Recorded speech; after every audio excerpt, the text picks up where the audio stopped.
So last night, Lauren and I went out and caught the new Morbius movie, and I would have to tell you guys, yeah, probably not. If you've got the option, you might want to pass.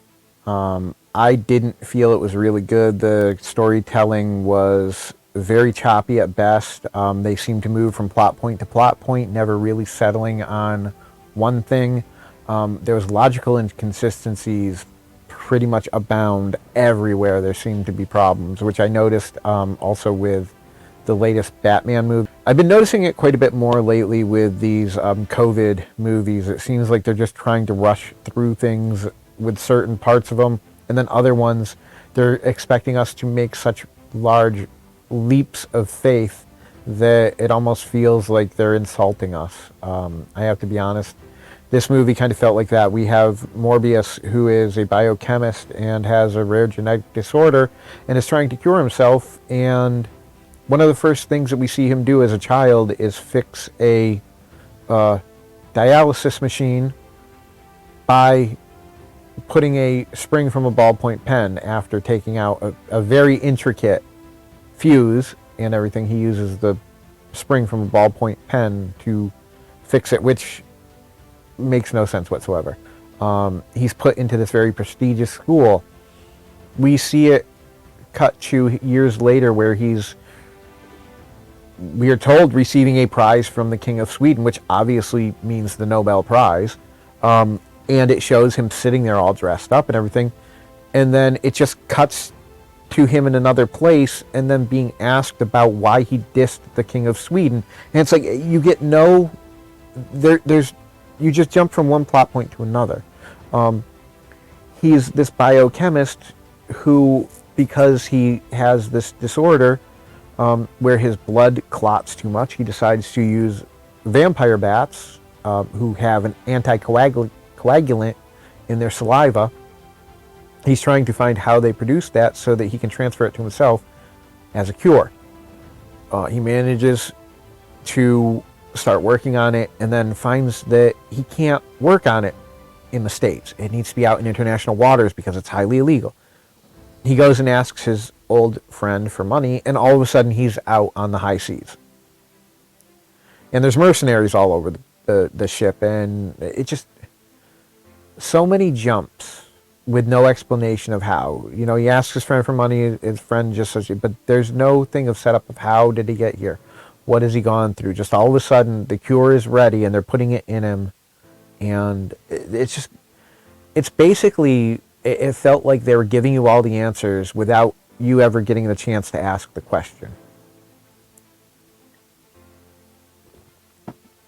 Just as you were ready to ask the question, the answer was already given to you. It really felt unfulfilling.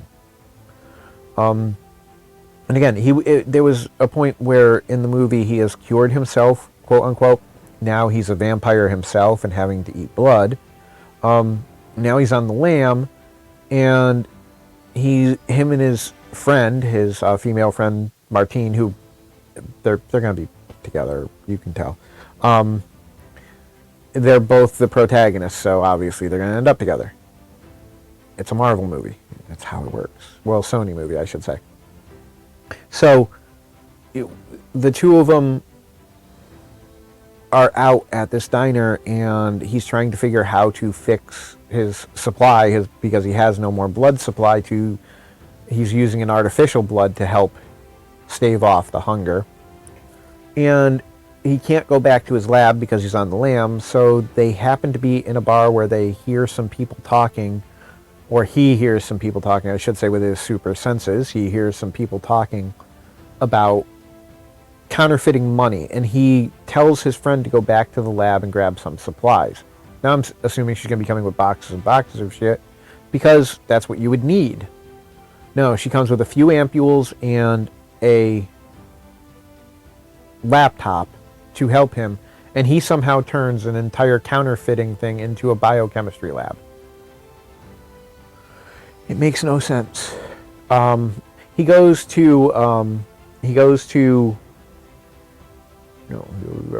a Kamehameha wave with bats for some reason. That's like his final move against Matt Smith. And Matt Smith, I've got to be honest, was the best part of this whole movie. Anytime he was on screen, he totally took control of the screen, and he kept your attention. He was very good, especially after having the cure.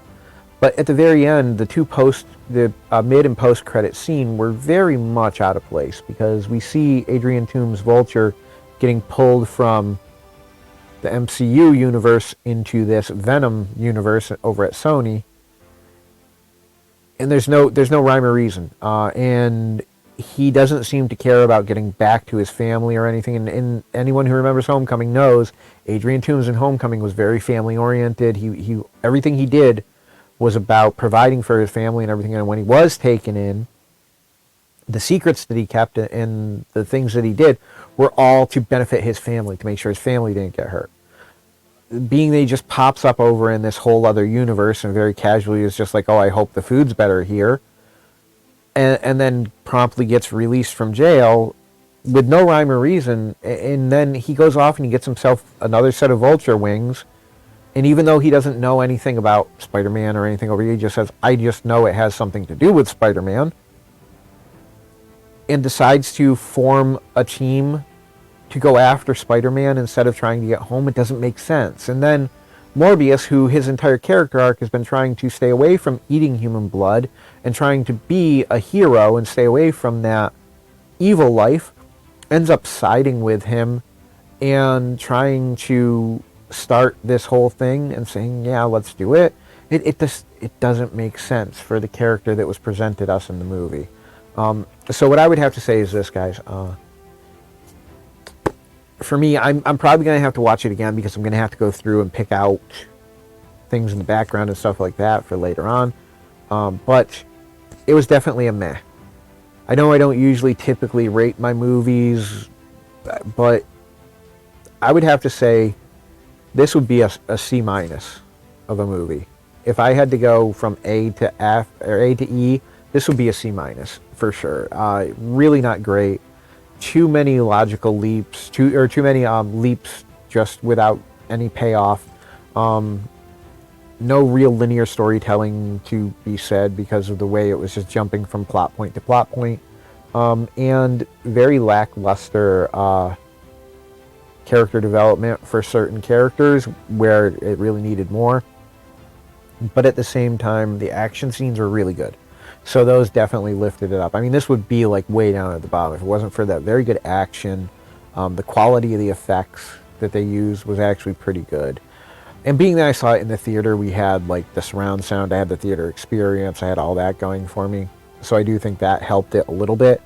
But yeah, definitely in my opinion, C-. Wait for it to come out for free. Don't pay for it. Don't make my mistake.